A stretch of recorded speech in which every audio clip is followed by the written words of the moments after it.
በልበልቲ ኢየሱስ ገዳም ይባላል። ጥንተ ነገሩ ብሔረ ሙላዱ እንዲህ ነው።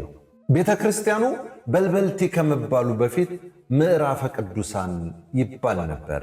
ጌታ ከእናቱ ጋር ወደ ኢትዮጵያ በመጣ ጊዜ በዚህ ቦታ አርፏልና ከሰማይ እስከ ምድር የሚደርስ አምደ ብርሃን ተተክሎ ይመለከታሉ። በዚህ ጊዜ ከብዙ ቦታ ቅዱሳን እየመጡ አርፈውበታልና ምዕራፈ ቅዱሳን ወይም የቅዱሳን ማረፊያ ተባለ። ቀጥሎ በአንዲት አረባዊት ሴት ስም ተሰይሟል። የዚች ሴት ልጆች ነጋዴ ነበሩና በግመል ከአረብ ሀገር ወደ ኢትዮጵያ የተለያዩ ዕቃዎችን ይዘው ይመላለሱ ነበር። ታዲያ በአንድ ወቅት ግመሎቻቸውን በዚህ ቦታ ውሃ እያጠጡ ሳለ ግመሎቻቸው ይጠፉባቸዋል። በዚህ ጊዜ ተጨንቀው የሚያደርጉት ይጠፋቸዋል፣ ግራ ይጋባሉ። በተጨነቁበት ሰዓት ቅዱሳን አባቶች ከገዳሙ ወጥተው ልጆቼ ምን ሆናችሁ የተጨነቃችሁ ትመስላላችሁ ብለው ይጠይቋቸዋል።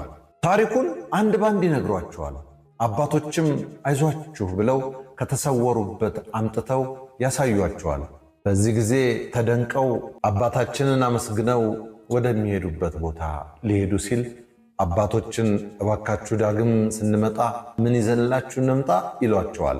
አባቶችም ከሰው ምንም አይፈልጉምና አይ ምንም አንፈልግም ይሏቸዋል። ነጋዴዎችም አይሆንም የምትፈልጉትን ንገሩን ብለው ግድ ይሏቸዋል። አባቶችም እንዲያ ከሆነ ብለው የቤተ ክርስቲያን ንዋያተ ቅዱሳን እንዲያመጡ ይነግሯቸዋል። እነሱም ወደ ሀገራቸው ሄደው አባቶች ያሏቸውን ይዘው ይመለሳሉ። ከእነሱም ጋር እናታቸውን ይዘዋት ይመጣሉ። እናታቸውም አይነ ስውር ነበረችና እሷን እገዳሟ በር ላይ ያስቀምጠው እነሱ ይዘውት የመጡትን ዕቃ ሊያደርሱ ወደ አባቶች ይገባሉ። አባቶችም ያመጡላቸውን ዕቃ ተቀብለው ነጋዴዎችን ጥያቄ ጠየቋቸው። ሌላ ያመጣችሁት ዕቃ የለም ይሏቸዋል። እነሱም የለም ይሏቸዋል። አባቶችም ውጭ ያቆማችኋት እናታችሁን ለምን አታስገቧትም? አምጧት ይሏቸዋል።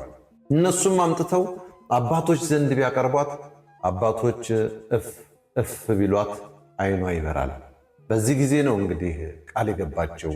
ንብረቷን ሁሉ ሸጣ መታ መነኮሰች። 5 ቤተ ክርስቲያን አሰራች። እሷ የሴቶች ገዳም እበብኔት ሆነች፣ እነሱ የወንዶች ገዳም ሆኑ። በጾም በጸሎት በመጋደል በብቃቱ ላይ ደረሰች። ክርስቶስም ተገልጦላት ምን ላርግልሽ ቢላት ገዳሙን ባርክልኝ አለችው። ገዳሟን እንደ ሳሙኤል ዘዋልድባ እንደ መሶብ አንስታ አስባረከችው። ጌታም የማልምራትን ነፍስ ወደ ቤትሽ ወደ ገዳምሽ አላመጣውም፣ ላልምረው እዚህ አላደርሰውም ብሏት ቃል ኪዳን ገባላት። ግራኝ በተነሳ ጊዜም 5ቱ ቤተ ክርስቲያኖች እስከነ ሕዝቦቿ ሰወረቻቸው። አሁን ያለው ቤተ ክርስቲያን ዳግም ተሰርቶ ሲሆን የተሰወሩት ቤተ ክርስቲያንም በስውር ድምፅ ይሰማል። የጸናጽል፣ የከበሮ፣ የቅዳሴ ድምፅ ይሰማል አሁንም ድረስ። ከዛ በኋላ ነው በልበልቲ ኢየሱስ የተባለው። የገዳሙ የእናታችን የበልበልቲ በረከት ይደርብን፣ አሜን። ራዲዮን ጻዳ እንዳዘጋጀው በለጠ ሸቴ ዘሀገረ ኢትዮጵያ እንደቀረበው